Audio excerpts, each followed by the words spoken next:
ಕೂಡ ಕಂಪ್ನಿ ನೋಡಿ, ಇದು ಅಡ್ವಾನ್ಸೇಬಲ್ ಕಂಪ್ನಿ. ಪೂರ್ತಿ ರಬ್ಬರು ಮತ್ತು ಪೈಪ್ಗಳಿಂದ ಇದಾಗ್ತಾರಂಥ ಕಂಪ್ನಿ. ಯಾವ ರೀತಿ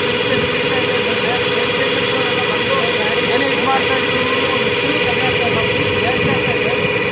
ನೋಡಿ ಯಾವ ಲೆಕ್ಕ ರೈಸ್ ಆಗ್ತಾ ಇದೆ ಅಂತಂದ್ರೆ, ಇಲ್ಲಿ 2 ಕಂಪ್ನಿ ಇದೆ. ಅಡ್ವಾನ್ಸ್ ಕೇಬಲ್ ಕಂಪ್ನಿ, ಅಲ್ಲಿ ಬ್ಯಾಂಕ್ ಸರ್ಕಲ್ ಅನ್ನೋದು ಇದೆ. ಇಲ್ಲಿ ಸುಪ್ರೀಂ ಸೋಲಾರ್ ಎದುರುಗಡೆ ಇರೋಂಥ ಕಂಪ್ನಿ.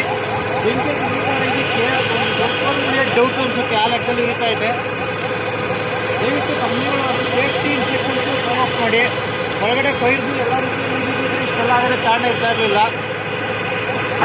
ಇಂಡಸ್ಟ್ರಿಯಲ್ ಏರಿಯಾ ಇದು, ಹೇಳಿ ಒಂದು ಸ್ವಲ್ಪ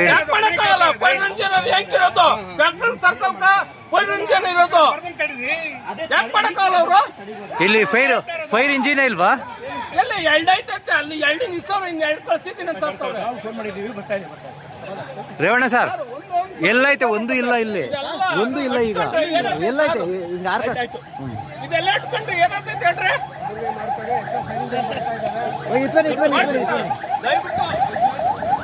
ಸ್ನೇಹಿತರೆ ನೋಡಿ,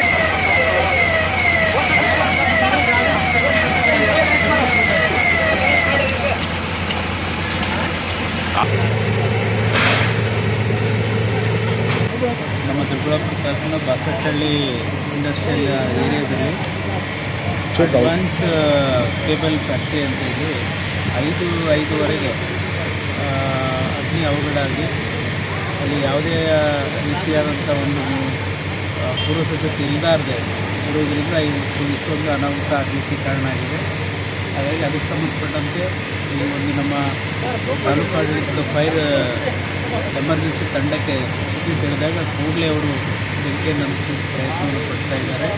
ಸೊ ನಮ್ಮಲ್ಲಿ ಇರ್ತಕ್ಕಂಥ 2 ವೆಹಿಕಲ್ಗಳು ಸಂಪೂರ್ಣ ಕೆಲಸವನ್ನು ಕಾರ್ಯನಿರ್ವಹಿಸಿ ಅದು ಸಾಕಾಗಿರೋದ್ರಿಂದ ಪಕ್ಕದ ಒಂದು ಫೈರ್ ಸ್ಟೇಷನ್ಗಳಿಂದ ಸುಮಾರು 6ಕ್ಕಿಂತ ಹೆಚ್ಚು ವೆಹಿಕಲ್ಗಳನ್ನ ತರಿಸ್ಕೊಂಡು ಬೆಂಕಿಯನ್ನು ನಂದಿಸ್ತಕ್ಕಂಥ ಕೆಲಸ 5:15 ನಡೀತಾ ಇದೆ.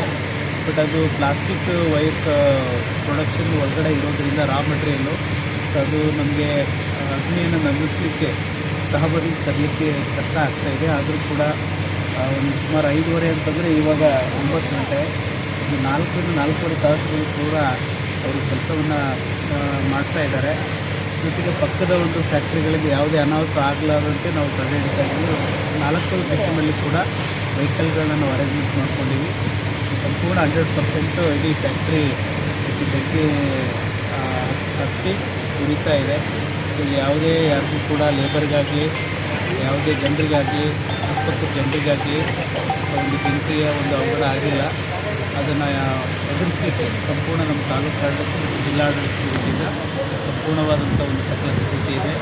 ಈಗ ತಾನೇ ಮತ್ತು ಒಂದು ರಾಜ್ಯ ವಿಪತ್ತು ತಂಡ ಕೂಡ SDRF ಟೀಮ್ ಕೂಡ ಬಂದಿದೆ. ನಾವು ಪ್ರಯತ್ನವನ್ನು ಮಾಡ್ತಾಯಿದ್ದೀವಿ. ಬೆಂಕಿ ಯಾರಿಗೂ ಕೂಡ ಯಾವುದೇ ಅನಾಹುತ ಆಗಿಲ್ಲ.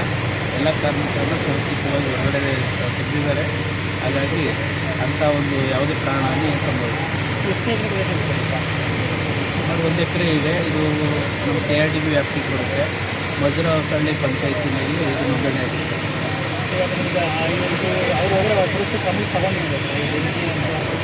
ಅದು ತನಿಖೆ ಮಾಡಿದಾಗ ಗೊತ್ತಾಗುತ್ತೆ. ನಿಮ್ಮ ಫೈರ್ ತಂಡ ನಂತರ ಇದೆಲ್ಲ ತನಿಖೆ ಮಾಡಿದಾಗ ಗೊತ್ತಾಗುತ್ತೆ ಯಾಕೆ ಏನಾಯಿತು.